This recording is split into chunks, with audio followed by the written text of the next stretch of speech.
Toby.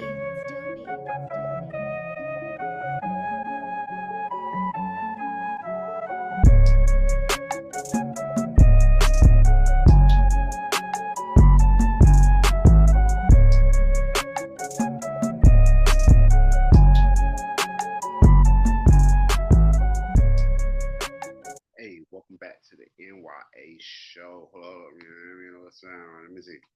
Welcome back to the N.y.a show. Do a little quick weekend recap if you don't mind. The Super Bowl weekend. Shout out to those that won money. Shout out to those that lost money.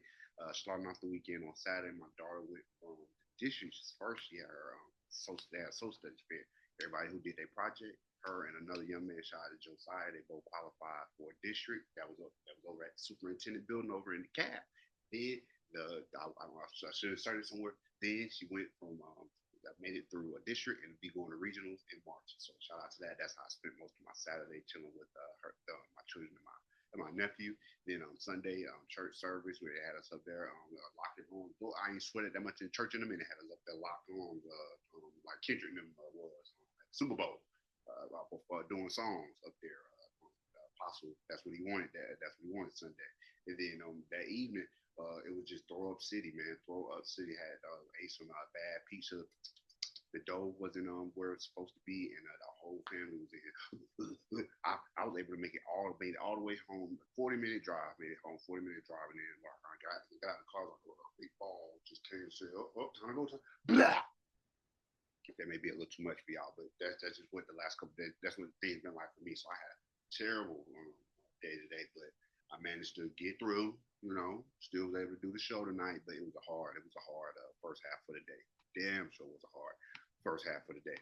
Now, let me get you guys to, of course, always know that How Mother is Balancing Life in the Pursuit of Dreams interview with Breyonna and Tambe by HA10, which is available on Spotify. Please be sure to always like, share, and subscribe to that, as well as Spirit Arrested, award-winning short film by W3 Filmed. It is available on YouTube. Like, share, comment, subscribe. Please be sure to check out this award-winning short film for my beautiful wife. Now, let's take a couple quick hit things that are going on right now in regards to the news. Anybody that's keeping up with what's going on with this ceasefire, that's supposed to be the ceasefire over there between Hamas and Israel. Trump wants to cancel the ceasefire if Hamas doesn't release hostages by Saturday. This came out earlier on the 10th. So let me also throw this part into it that boom, boom, boom, boom, boom, boom. The reason we get that story is Hamas accused Israel of ceasefire violation, says it will delay next hostage release. And here you got Trump saying better have them out by a certain time, or we're calling it off, and it's going to be all hell's going to break loose. A spokesperson for Hamas says the group will delay the next hostage release after accusing Israel of violating returns. Let's see. A Hamas spokesperson said Monday the group will delay the next planned release of hostages in the Gaza Strip after accusing Israel of violation of the ceasefire agreement. The announcement was the first major crisis for the fragile ceasefire, fragile as it can be. It came at a sensitive time when Prime Minister Benjaminnetanyahu under heavy pressure to bring home hostages after last Saturday's release, in which 3 Israelis came home and emancipated after 16 months in Hamas captivity. So these are, let me see, they are in the midst of a 6-week ceasefire during which Hamas has committed to releasing 33 hostages captured in its October 7, 2023 attack in exchange for nearly 2,000 Pakistani prisoners. So that's the gist of that in relation to how how did we get here? So Trump saying either we cancel it out if they're not released these hostages by Saturday. Let me go ahead and tap into that. Issued an ultimatum to Hamas on Monday saying Israel should cancel its ceasefire with the Palestinian group unless every hostage in this hole is released by Saturday at noon. If the hostages aren't released, all hell is going to break out. And this is kind of the same sentiment that he had before, all this all hell breaking out, all hell breaks loose before he even got in there. He said, if shit ain't right, by the time I get in there, all hell breaks loose. Trump said, knowing that he is speaking for himself and Israel can override it. The president didn't specify what action he might take, saying only that Hamas will find out what I mean. So you see this type of, mentality that's coming in this administration. Israel went to war with Hamas after the group attacked the country on October 7th, 2023, killing 1,200 people and taking more than 250 hostages. A ceasefire deal was reached last month, has held up for 3 weeks, But Hamas announced Monday that it would stop releasing hostages after accusing Israel of ceasefire violations. So that's always a problem in this thing too. Now people are being accused of violating the ceasefire. So then we're getting these delays when really we need this thing moving on so we get to phase two, maybe ending, withdrawing out of Gaza. Hamas agreed to release 33 hostages in the first phase of the deal, which lasts 42 days. There are 17 hostages of that group who have yet to be released, and a total of 73 still being held in Gaza. Some of whom Israel believes are dead. Maybe so.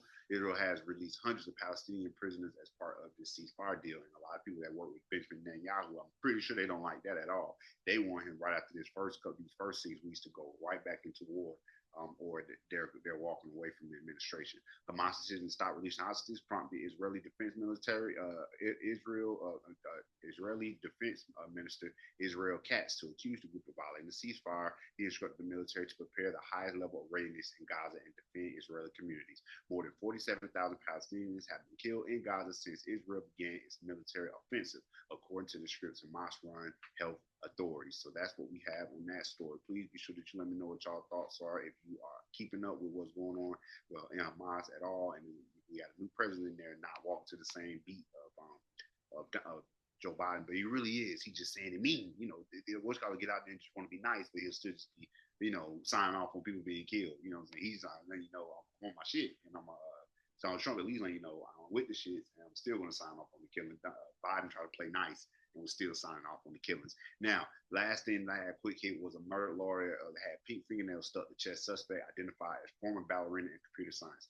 Josephdonohue was found dead on a houseboat last weekend after his family requested a welfare check. So obviously he tapped in with his family because it wasn't months after that they asked what's going on with him. But at the same time, what are you doing hanging out with this person here on the left? Noranelson, which I think is a boy. I may be wrong, but it's giving boy. A little playing around with a boy, and it may not be the best look, but rest in peace to Josephdonohue, because that was a family man who was found dead on his houseboat this month with pink fingernails stuck in the chest. Let me see. He was found slain on his marina in Boston on February 2nd by officers responding to a welfare check by the family. Boston police charged that 24-year-old woman, as they say, who was at the houseboat when the police arrived with murder. The department said, let me see, was at the houseboat when police arrived with murder. Maybe I need to clean that up a little bit. Upon arriving at the scene, responding officers encountered Nelson with her dog. And they said it was a dog out there in the damn water, y'all. It's a dog out there gone deceased in the goddamn water, too. And that'll get a motherfucker mad. People love their goddamn dogs. So there was a dog out there that was deceased out there. Then this man was found with his body wrapped in tarp and duct tape. So I want to know what was going on attached to weights, they say. So this woman, whatever, thought that there was too many scenarios like this. Think that you can get away with something like this. You got a nigga tied up with the bricks, the cement bricks, put to him as well. Like, I don't want you, I want to make sure nobody finds you. But it's something off, because the woman man was found at the scene. There were blood stains on the blanket covering his body, as well as the rear of the houseboat. Another dog was found floating dead in the water, per the police. So rest in peace to this man, because at the end of the day, I don't know exactly what happened here, but the police have. Let me see. As the police knew, they were saying about her, she's contradicted herself. She's contradicted herself. This is not going to end well for her. But it's just, it's too many stories that be like this, y'all. But it was some weird things probably going on that led to this man being found on that boat like that. Y'all, let me know what y'all thoughts are on this. It's the N.y.a show. I appreciate y'all as always, and I'll be right back with another show.